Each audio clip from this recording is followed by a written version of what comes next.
What's going on, everybody? Welcome back to the channel. It's your boy Auto Guy DIY coming at you with a couple things today. But before we get started, man, I want to talk about a couple things with y'all, man. So I'm almost at 500 subscribers. I'm very grateful for y'all. Y'all need to understand a few things about me, man. Man, I've been at the bottom, dude. I've been without, man. I've been homeless. I've lived in a motel for 9 years. Man, I've struggled, dude. So I didn't always have 2 cars, a nice apartment, all this stuff, man. So I worked really hard, and it kind of brings you into, it gives you just a little bit of knowledge about me, man. I mean, I got a bunch of stories, dude. I've been a lot of things. I've lived a real rough life.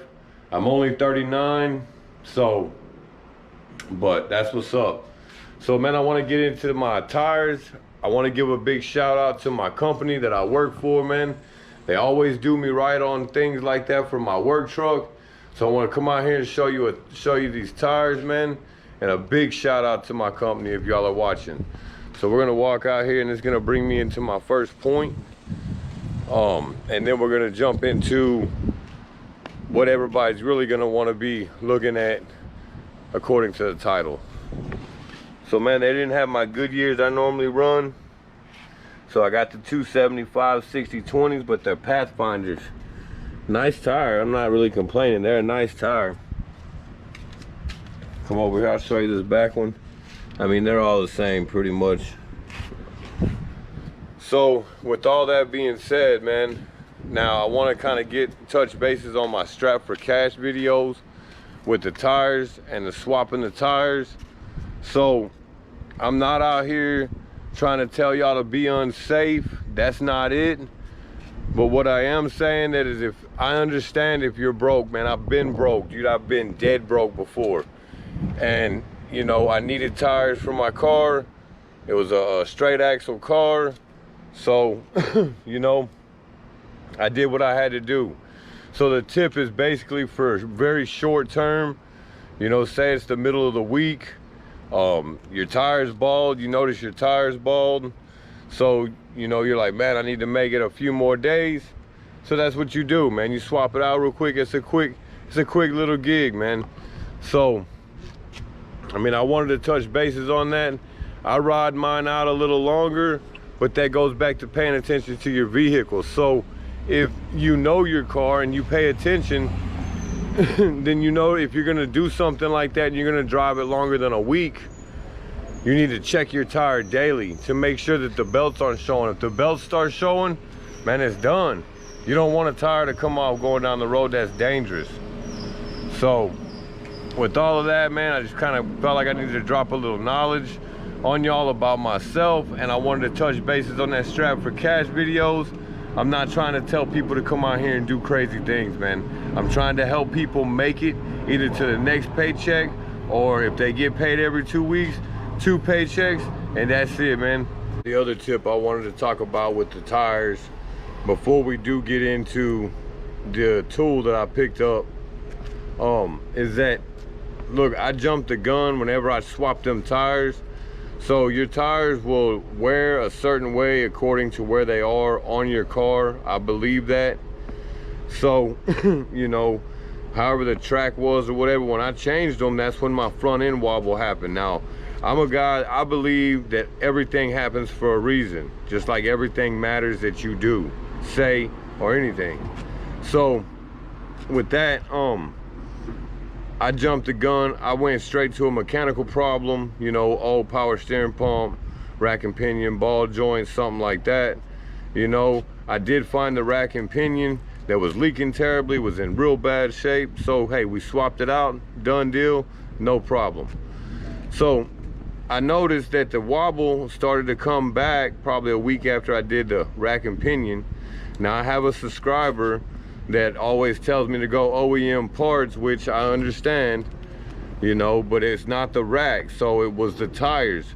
So before, if you rotate your tires and you notice that your ride changes, that it feels like maybe a rotor warp real quick, or you know, a ball joint went out overnight or something like that, go have your tires checked, man. before you go down and spend any crazy kind of money, go have your tires checked. If they're bad and they have a weird wear pattern on there, when you swap them, they're gonna run different. So they'll cause a chop, they'll cause a wobble. And the reason I say that is because with these new tires that are on my truck, man, this thing rides like $1,000,000. So with all that, we're gonna jump over to the 09 Ram and get into. So like I hinted in the title, I picked the tool up, something that's valuable. I talked to my wife about it, man. We've been talking back and forth for probably a month now, man, on if I should do this or not. And it's basically for my 09 Ram, but I can use it on my 09, my 03, and my parents' car. So that's what's up. So we're gonna jump right into this. Let me turn this camera around and show you what I got. So man, I ordered this online. I normally don't do things like that, but I couldn't find one local. It's the THINKSCAN Plus S7.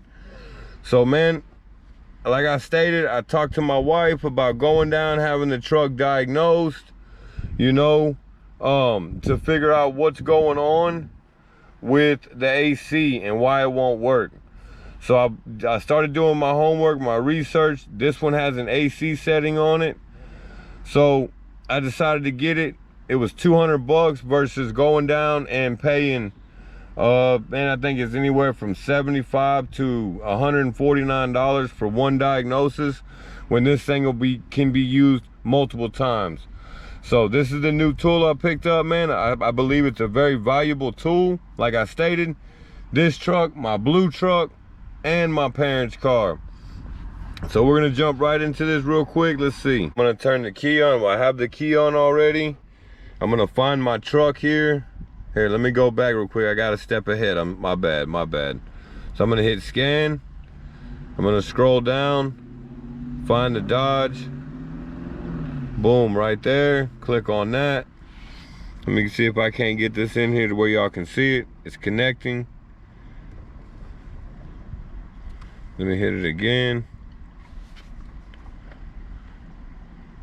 Connecting the VCI in serial mode.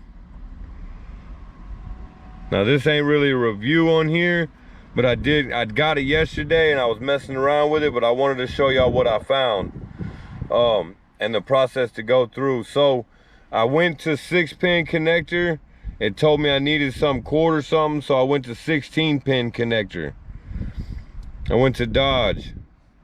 I'm gonna select my year. We all know it's a 2009. And we know it's a Ram 1500. So that's simple enough.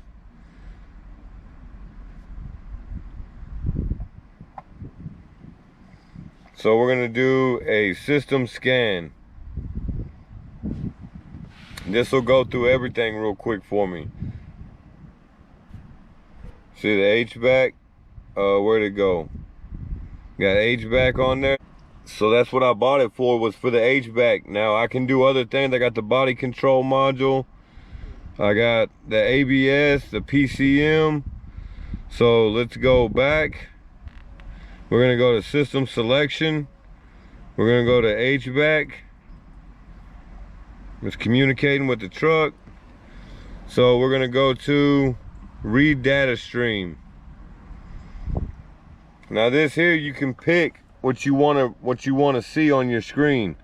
So I wanna see the AC switch. I wanna see the refrigerant pressure, the automatic temperature control, HVAC. Gotta kind of be rough with it sometimes. I mean, not really. We wanna look at the engine coolant temperature, the engine RPMs. We're gonna keep on going down here. I mean, they got all kind of things. Now I did notice with this thing that you cannot turn things off and on. Like I know there's a lot of the Alpha OBD videos out there on YouTube, which, hey, it's cheaper. And I'm also thinking about picking one of them up, because with that you can change things. With this, you can just diagnose. which that's what I was looking for with my Ram truck. So let's see, we're gonna go to sync switch. I want that up there. And then we'll go from there. So I'm gonna hit OK. And it's telling me everything, so let me start the truck.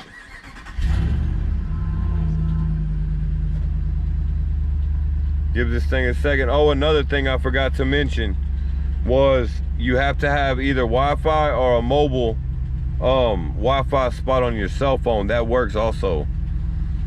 So let's go back. We'll go back to OK.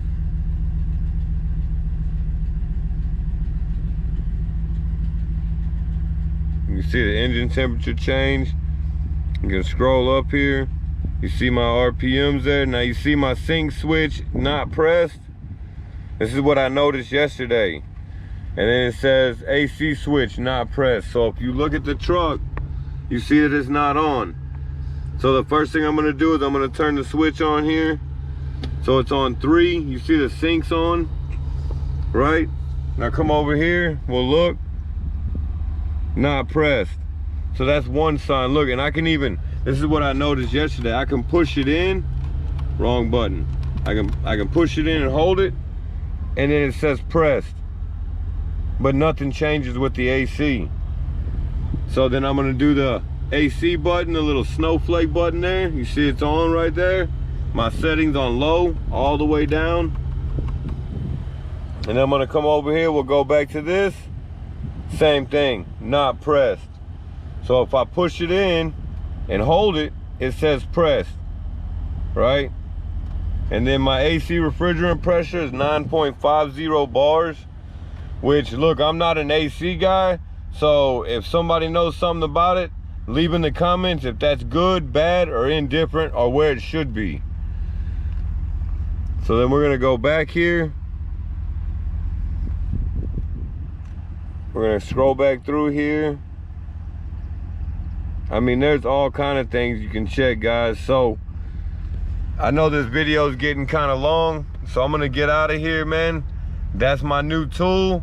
So if you have any questions about it, drop them in the comments. I plan on making more videos with it, and I also want to get it hooked up to the 03 Ram 1500 and see what I can do with it. So with all that, this is AutoGuy DIY. Keep living the dream, doing your thing. Like and subscribe. Always drop your boy a comment, and I'm rolling out.